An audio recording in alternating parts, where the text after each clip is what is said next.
Good morning, all dear students. This is Harish Kumar, and I welcome you all in Excellence English classes. Today I am here with the explanation of story Fritz that has been written by Satyajit Ray. And already in the summary, I had told you that Satyajit Ray was one of the story writers in Bollywood. And in summary, you had seen that there are two characters in this story, Jayanto and his friend Shankar. Then Jayanto is very associated with a toy named Fritz. So let's move forward with the explanation. After having stared at Jayanto for a while, for a whole minute, I could not help asking him, "Are you well?" मतलब जयंतो और उसका friend Shankar both were sitting at one place and they were talking. They were busy in a conversation. तो शंकर ने जयंतो से पूछा कि क्या तुम ठीक हो, क्योंकि वो काफ़ी देर से कुछ बोल नहीं रहा था. You seem to be in low spirits today. और उसने पूछा कि आज तुम्हारी जो हालत है वो थोड़ी लो दिख रही है, वो एक्साइटमेंट वो नहीं है उसके अंदर.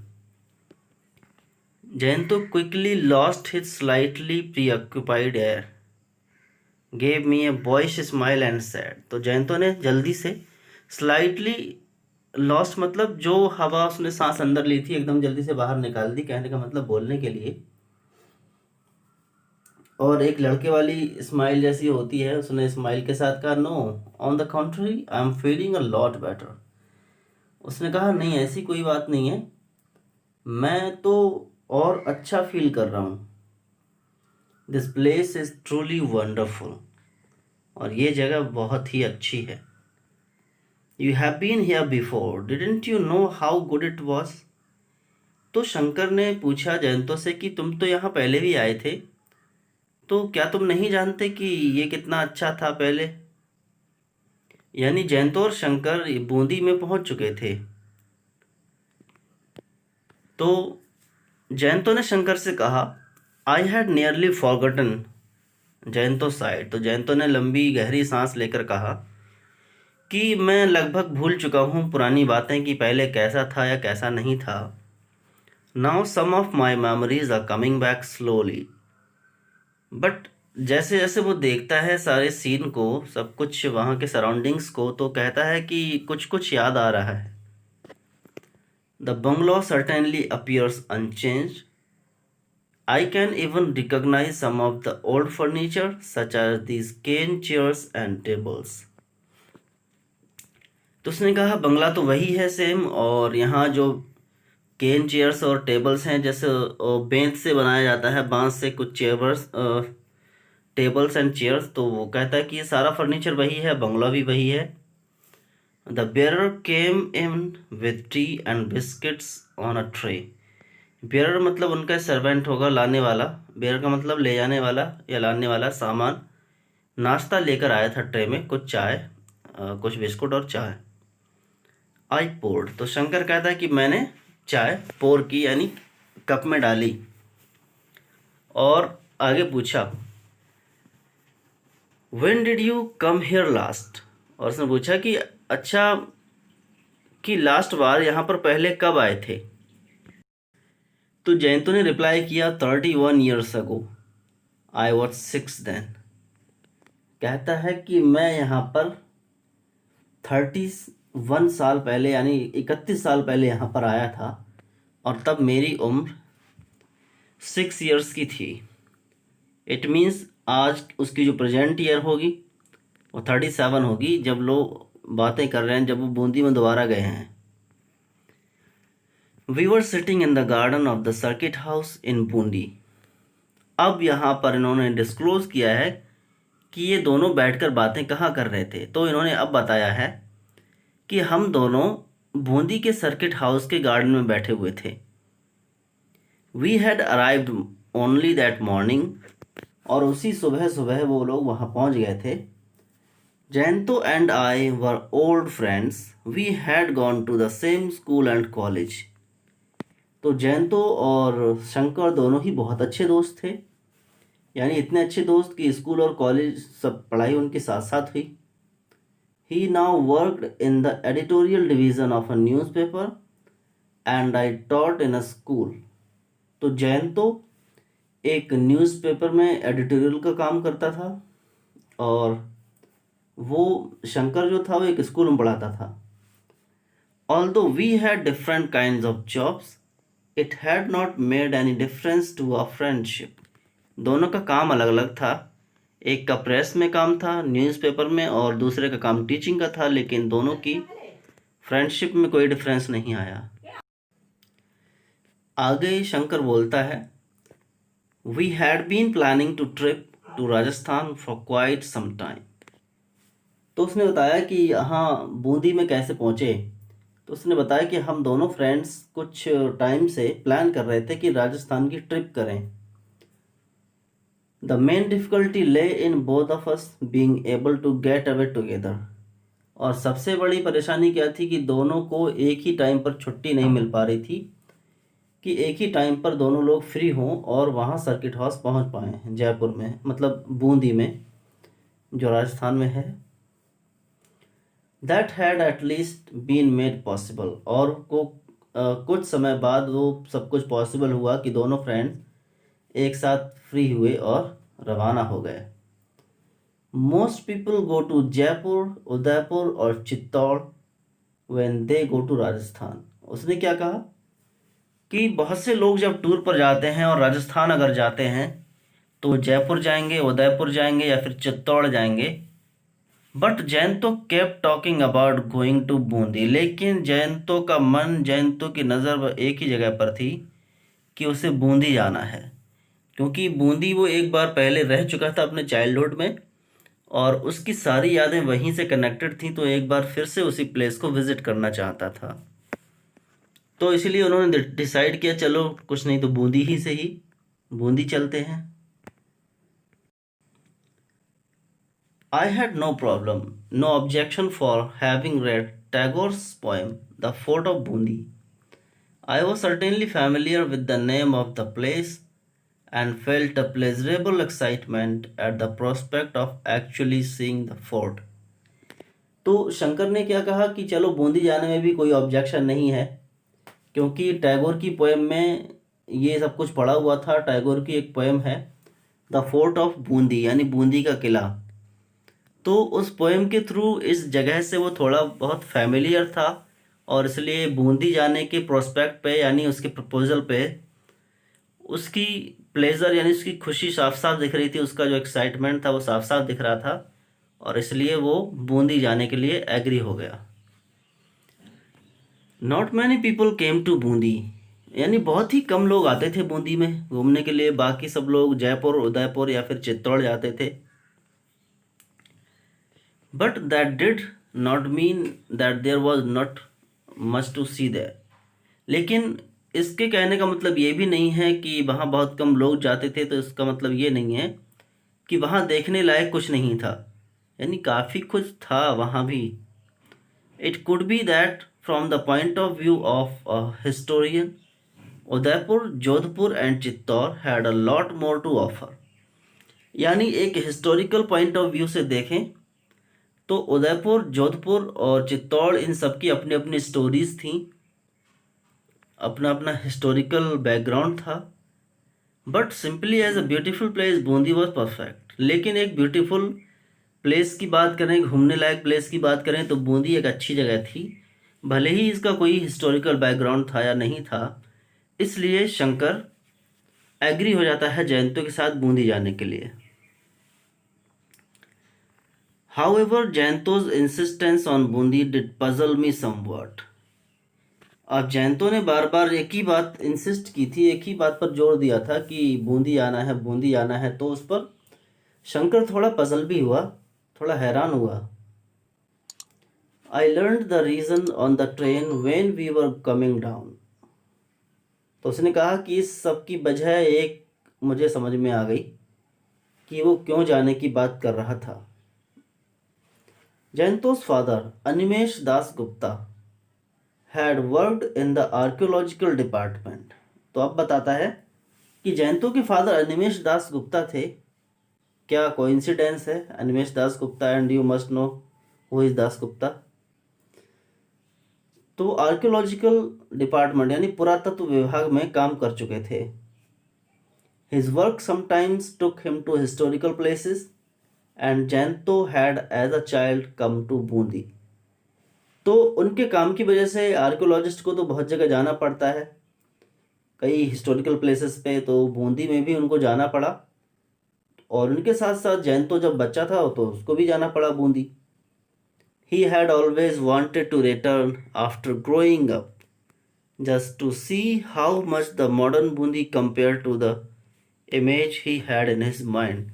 और जब इतना टाइम बाद जब वो ग्रो अप हो गया, 37 की एज हो गई, तो बस बूंदी दोबारा जाकर देखना चाहता था कि आज का बूंदी कैसा है, और पिछले का बूंदी से कंपेयर करते हुए जो उसके माइंड में इमेज थी वो देखना चाहता था कि आज क्या क्या उसमें चेंज या क्या क्या डेवलपमेंट हुआ है। The circuit house was really rather splendid, यानी काफ़ी स्प्लेंडेड था। स्प्लेंडेड मतलब शानदार। Built during the time of the British, it must have been at least 100 years old. तो वो कहता है कि ये ब्रिटिश टाइम के ड्यूरिंग में बनी हुई थी सर्किट हाउस की बिल्डिंग, और लगभग 100 साल पुरानी थी। It was a single storeyed building with a shopping tiled roof, sloping tiled roof. Sloping tiled roof मतलब ये ढलान वाली जो छतें होती हैं,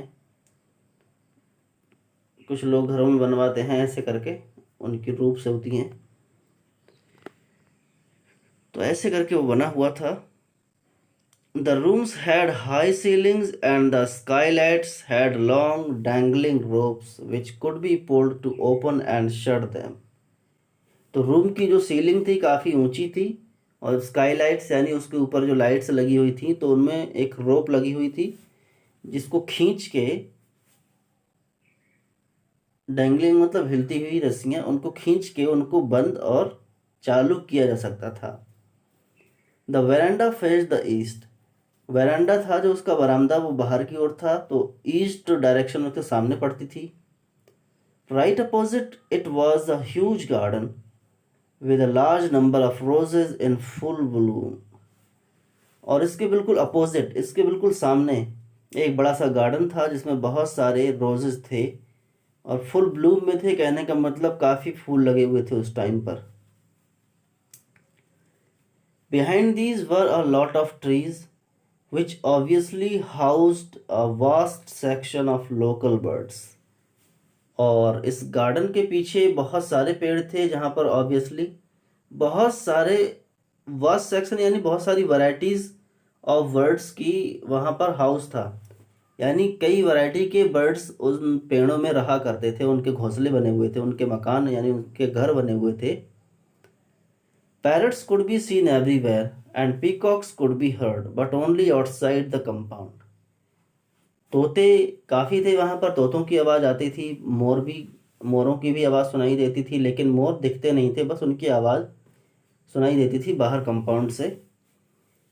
आज भी सिटीज़ में ये चीज़ें कहीं देखने को नहीं मिलती हैं, आपको रूरल एरियाज़ में देखने को मिल सकते हैं पैरट्स या फिर पीकॉक्स, लेकिन बहुत कम हो चुके हैं ये, अब इतना नज़र में नहीं आते हैं।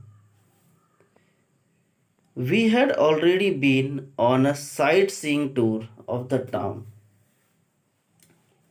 तो वो दोनों लोग टाउन का साइट सीइंग करने के लिए चले गए, यानी घूमने के लिए, शहर देखने के लिए।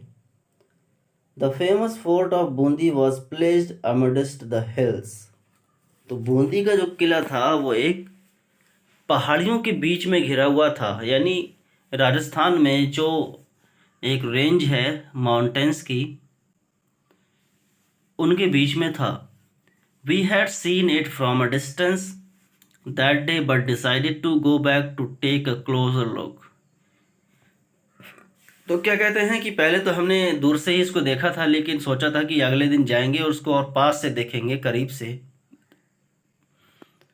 The only reminders of modern times were the electric poles.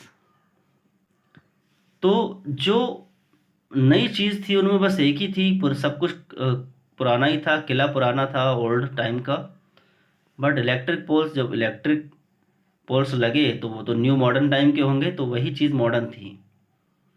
Otherwise it seemed as though we were walking back in old Rajputana. कहता है कि सिर्फ अगर पोल्स को हटा दे तो बस यही लगता था कि हम राजपूताना के ओल्ड टाइम में आ गए हैं, जब राजा महाराजा लोग हुआ करते थे उस दौर में। The streets were cobbled, the houses had balconies jutting out from the first floor।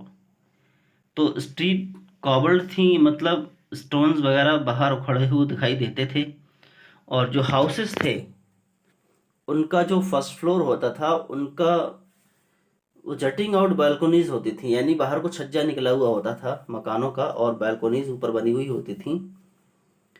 The carvings done on these and the wooden doors bore evidence of the work of master craftsman. तो मकानों पर, जो old मकान हुआ करते थे, आज भी कहीं अगर देखने को मिले तो उन पर जो कार्विंग्स की जाती थी, चाहे वो हाउसेस पर सीमेंट या फिर कंक्रीट के थ्रू, या फिर जो वुडन वर्क है, चाहे वो डोर हो या फिर विंडोज़ हो, उन पर जो काम किया जाता था नक्काशी का, कार्विंग का, वो कुछ अलग ही था। बहुत मास्टर क्राफ्ट्समैन का काम था वो, यानी कोई मामूली उसको आदमी नहीं कर सकता है। It was difficult to believe we were living in the age of machines. और वहाँ इतनी सारी चीज़ें सब एंशंट थीं, सब कुछ ओल्ड था, तो ऐसा लगता था कि हम लोग, ऐसा लगता ही नहीं था कि हम लोग मशीन के दौर में जी रहे हैं, यानी यहाँ पर मशीनों से कोई काम हुआ हो, क्योंकि वहाँ पर सब कुछ हैंडमेड चीज़ें थीं, हाथ से काम किया हुआ था उनमें। तो यहाँ से कहानी थोड़ा मोड़ लेती है और शंकर कहता है, I notice Jayanto had turn rather quiet after arriving in Bundi. तो शंकर ने नोटिस किया कि जयंतो बूंदी लौटने के बाद काफ़ी शांत हो चुका था। Perhaps some of his memories had returned। उसकी याददाश्त कुछ वापस आ रही थी। It is easy enough to feel a little depressed when visiting a place one may have seen as a child। यानी ये थोड़ा डिप्रेसिंग हो सकता है, थोड़ा हैरान करने वाला या सैड करने वाला हो सकता है कि आप उस प्लेस को विजिट करने जाएं जहां आप बचपन में रह चुके हैं। Besides Jayanto was certainly more emotional than most people. लेकिन जयंतो की तो बात ही अलग थी, जयंतो तो बिल्कुल सबसे अलग ही था, इमोशनल लोगों में से था। Everyone knew that. और ये बात सभी लोग जानते थे कि हाँ, जयंतो काफ़ी इमोशनल है और इसलिए बूंदी पहुंचकर इमोशनल हो गया है। He put his cup down on the table and said. तो वो लोग जब चाय पी रहे थे और उन्होंने कप नीचे रख दिया और कहा, you know Shankar, it is really good strange, quite strange. कहता है कि शंकर, बहुत अजीब बात है ये, कितना टाइम गुजर गया। The first time I came here I used to sit cross legged on the chair. क्या कहता है, काफ़ी टाइम पहले की बात थी तो मैं इन्हीं चेयर्स पर क्रॉस लेग्स करके, यानी पैरों को एक के ऊपर एक रखकर ऐसे करके बैठा रहता था। It seemed as though I was sitting on a throne. और ऐसा लगता था कि मानो किसी राजा महाराजा के सिंहासन पर बैठे हुए हैं। Now the chair seem both small in size and very ordinary. लेकिन जब पहले छोटा था, बच्चा था 6 साल का, तो चेयर्स बड़ी लगेंगी, तो कहता था कि सिंहासन लगता था। लेकिन अब चेयर्स काफ़ी छोटी लगती हैं और ऑर्डिनरी लगती हैं, मामूली कुर्सियाँ। The drawing room here used to seem absolutely enormous. Drawing room काफ़ी बड़ा था। If I hadn't returned those memories would have remained stuck in my mind forever. तो जयंतो क्या कहता है कि अगर मैं यहाँ पर वापस लौट कर नहीं आता, बूंदी में वापस लौट कर नहीं आता, तो जितनी भी मेमोरीज हैं वो मेरे माइंड में हमेशा के लिए अटकी रहती और वो वहीं फंसी रहती। तो फिर आगे शंकर ने कहा, I said yes that's perfectly natural. As a child one is small in size so everything else seems large. उसने कहा कि ये तो नेचुरल बात है, एक छोटा बच्चा जब होता है तो सारी चीज़ें लड़का छोटे साइज़ में होता है, बट जो दूसरी चीज़ें होती हैं वो उसे छोटी दिखाई देती हैं, बड़ी दिखाई देती हैं। यानी लड़का छोटा होगा तो चीज़ें बड़ी दिखाई देंगी। One grows bigger with age but the size of all other things remains the same.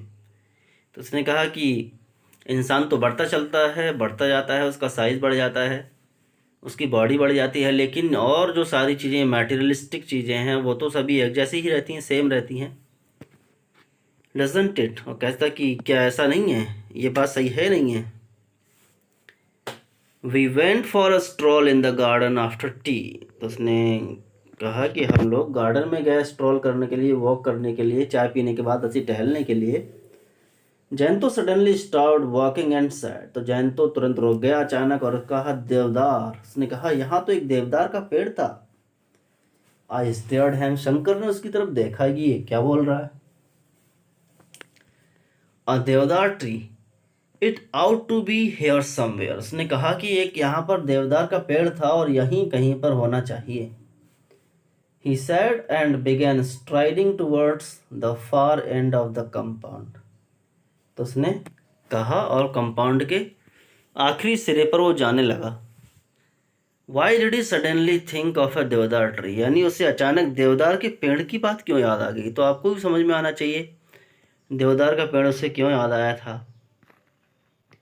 A few seconds later I heard his voice exclaiming jubilantly, yes, it is there exactly where it was before। तो उसने कहा कि अरे ये देखो, ये है देवदार का पेड़, बिल्कुल उसी जगह पर है, देखो जहाँ पहले था। अब पेड़ तो अपनी जगह पर ही रहेगा, इसमें कोई कहने वाली बात ही नहीं है। तो उसने भी ये कहा कि of course it is where it was before, यानी जहाँ पर था पहले वहीं पर होगा। Would a tree go roaming about? क्या कोई पेड़ घूमने जाएगा? पेड़ कहीं घूमने थोड़ी जा सकता है, वॉक करने।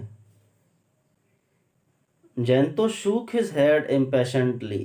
तो जैंतो ने बड़ा इम्पेशेंट मूड में अपना सिर हिलाया, कहता कि नहीं नहीं, मेरे कहने का मतलब ये नहीं है। No that is not what I meant. यानी मेरे कहने का मतलब ये नहीं है। All I meant was that the tree is where I thought it might be. तो उसने कहा कि मेरे कहने का मतलब ये है कि मैंने ये सोचा था यहाँ पर एक पेड़ होगा और पेड़ यहीं पर है। तो शंकर ने पूछा but why did you suddenly think of a tree? कि तुम्हें अचानक पेड़ की बात क्यों याद आ गई, पेड़ के बारे में क्यों सोचा?